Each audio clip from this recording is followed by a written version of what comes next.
my, oh my, oh my, oh my.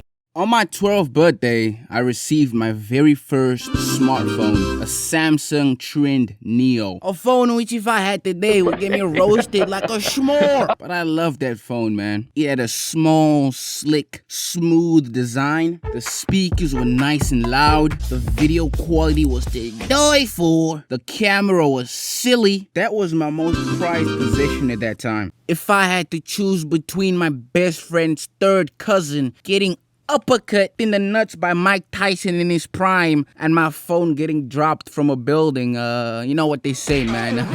Adoption is an option. So one Saturday afternoon as I was straight chilling at my mom's workplace, doodling in some magazine, thinking about my favorite cartoons and TV shows at the time, I decided to go out for a walk. So at the back of the complex where my mom worked was this big, beautiful tree, bro. Looked like Big Ophiely from Everything's Rosy, with the sun seeping through the leaves and the shade. It was beautiful. So what I would do is get my headphones, put on some 2009 Chris Brown, and just start crying. For no reason. Just start crying, bro. Why? Because I wanted to feel like I was in some teen movie with my heart broken or something. Some weird garbage. So as I'm walking to the tree, I noticed these two fine girls, bro. These two fine girls chatting in the parking lot. So I thought this was the perfect time to bust out my gangster. So I started walking backwards, nodding my head like I was listening to some mean, hard rap.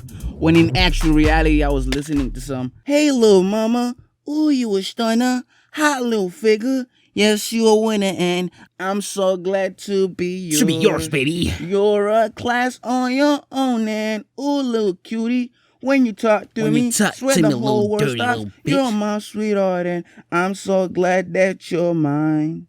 You are one of a kind." And so as I'm busy busting out these moves for these pretty girls, didn't notice that there was a fire hydrant behind me. So I tripped, and as I reached out to catch myself, I didn't realize that my phone was in my hand. But it was too late because I was already in motion. So I landed with my phone in my hand flat on the ground, smashing the entire screen clean, dog. I know, stupid, right? But I was doing it for the ladies, bruh. I wanted to impress the ladies, bruh. I was pretty pissed by the whole situation, so I stood up and went back to my mom's crying and showed her the phone, and her reaction was legendary. Went something like this. "Hey, Mom, I broke my phone in the park." What?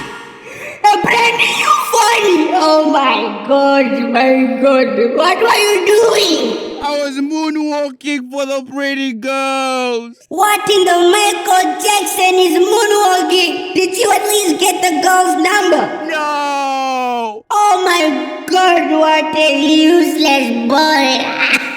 I'm raising a waste man, a loser. Oh my god.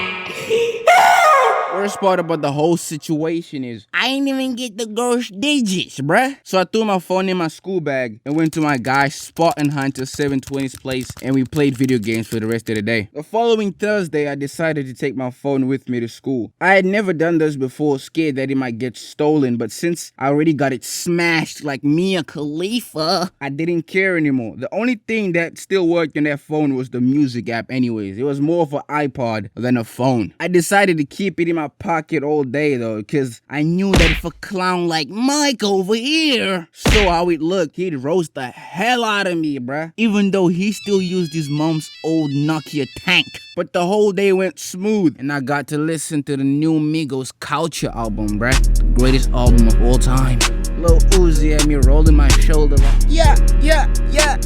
School ended, my transport came to pick me up, and I went home. When I got home, I noticed that my dad forgot to leave the keys under the garden gnome where we usually left it. So I decided to whip out my small, slick, smooth...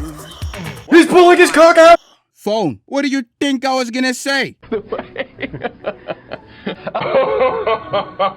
On my way out the gate to my cousin's house, I noticed two shady guys standing across the street. They looked like they were giving each other directions or something. They was just up to some weird, suspicious business. But I ignored them and continued on my way. I didn't notice that my shoelace was untied, so I bent over to tie it. When I stood back up, the two dudes was standing right on me, bruh. One was on the side and one was at the back of me. I knew what was happening. I was about to get robbed by these thugs, bruh. All the moves that I had learned from watching all those vintage kung fu movies, straight out the window. The only option was to pull a TK and do the race. And before I could take the first step, the guy behind me had me in a headlock like these, bruh. Man, couldn't breathe, bruh. I couldn't breathe. And so the other guy decided to come all in my face. Pause. I mean, he walked around and stood in front of me like he wanted to make out or something. So the guy looks at me and says, "Hey, give me your phone, boy." So I looked at the guy and saw that he didn't have a gun or a knife. So I was like, "No, bitch." So he went across the road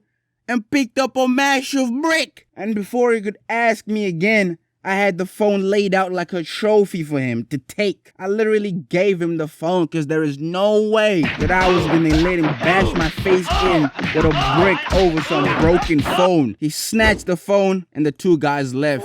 And that was the last time I ever saw my phone. Didn't have a phone for like 6 months after that. But those 6 months witnessed my biggest physical and mental growth to date. But that's a story for another time. Oh my God, I want to thank you guys so very much. You guys have no idea, dog. The previous video went crazy. The channel went from 330 subscribers to 1,000 overnight, bruh. All thanks to you guys and your support for a young fella out here struggling. Shout out to all the new subscribers for pulling up, bruh. Hope you guys enjoyed the video. See you in the next one.